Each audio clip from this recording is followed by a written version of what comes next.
कहते हैं कि माँ भगवान का दूसरा रूप होती है।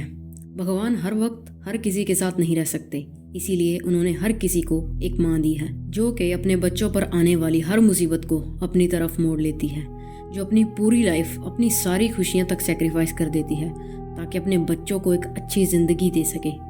मगर क्या हो अगर यही माँ अपनी ममता भूलकर अपने ही बच्चे के खून की प्यासी हो जाए। So without wasting any time, let's dive into our today's case of devil mother Suchana सेठ।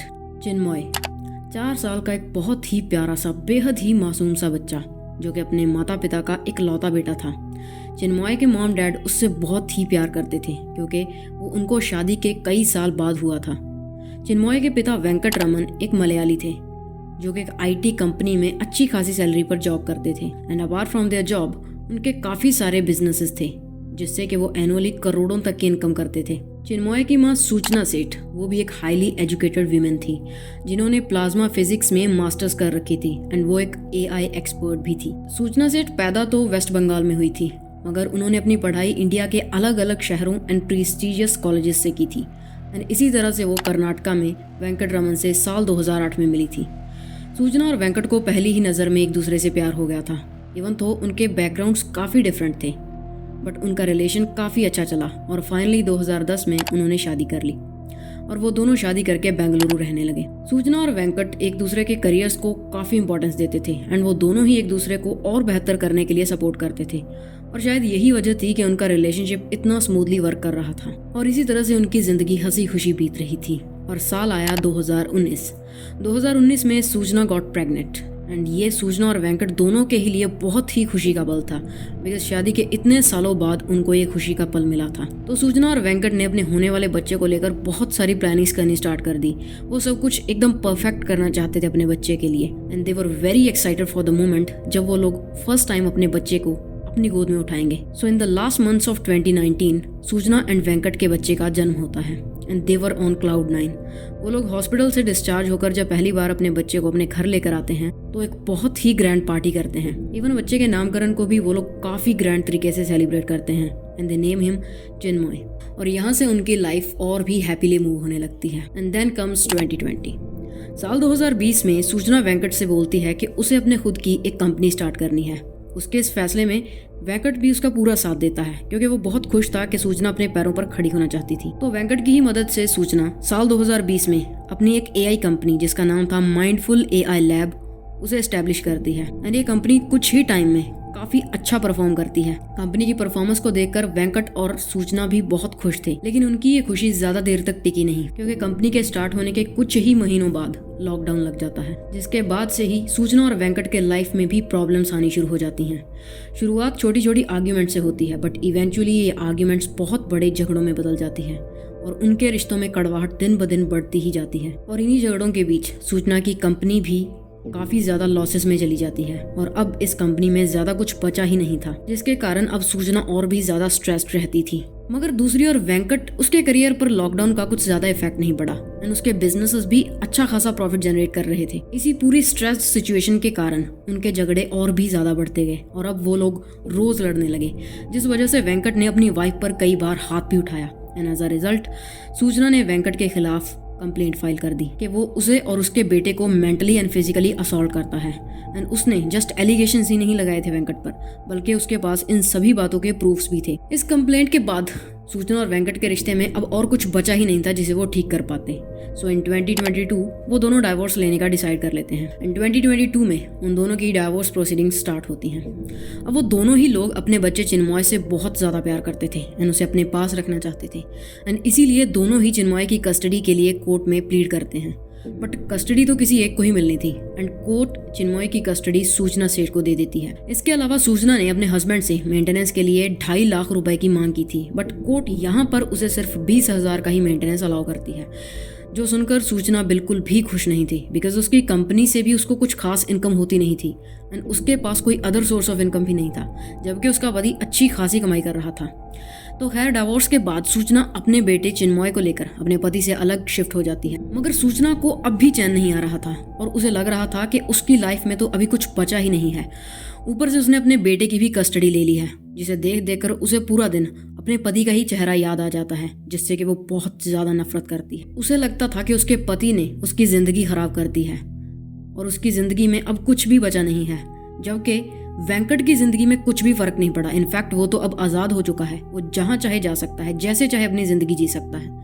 ये सभी बातें उसके मन में घर कर रही थी और वो चाहती थी कि वेंकट की भी जिंदगी किसी तरह से खराब हो जाए। तो उनके डाइवोर्स होने के कुछ दिनों बाद वेंकट सूचना के घर आता है अपने बेटे से मिलने के लिए, मगर सूचना उसे एक पल के लिए भी अपने घर में या फिर अपनी आंखों के सामने बर्दाश्त नहीं कर सकती थी और वो उसे अपने घर से निकाल देती है।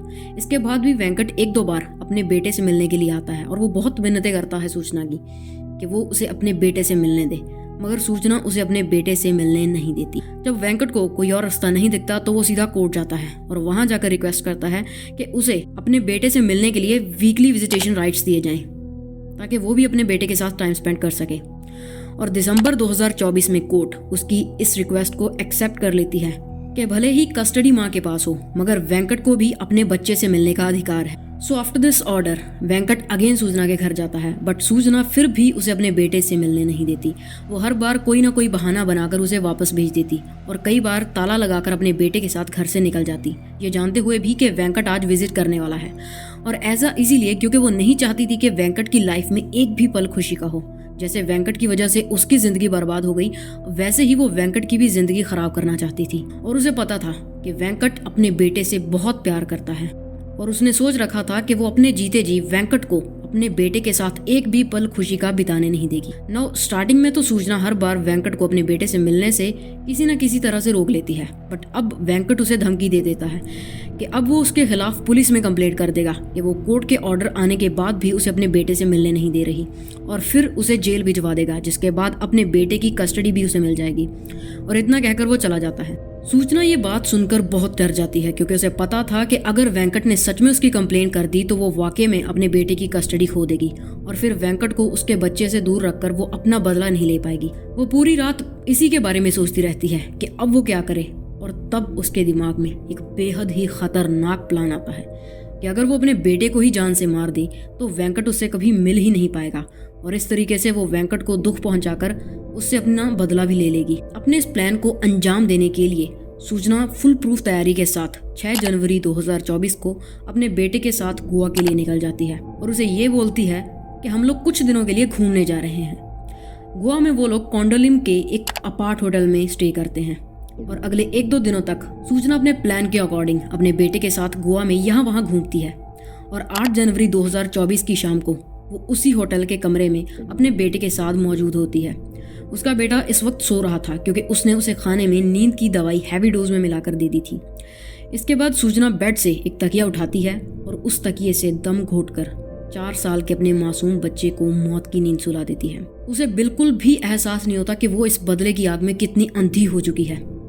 खैर, इसके बाद वो चिन्मय की बॉडी को अपने सूटकेस में ठूस कर ऊपर से कपड़ों से कवर कर देती है और रात के तकरीबन 3 बजे वो अपने कमरे से चेकआउट करती है एंड होटल के स्टाफ को बोलकर बेंगलुरु जाने के लिए एक कैब बुक करवाती है।